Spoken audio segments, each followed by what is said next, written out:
বলতে পারো?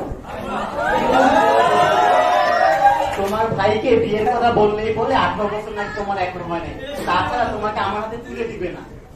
কবে যে তোমার ঘরে বউ হয়ে যাবো? তুমি হবে আমার ভাঙ্গা ঘরের আসমানের চাপ।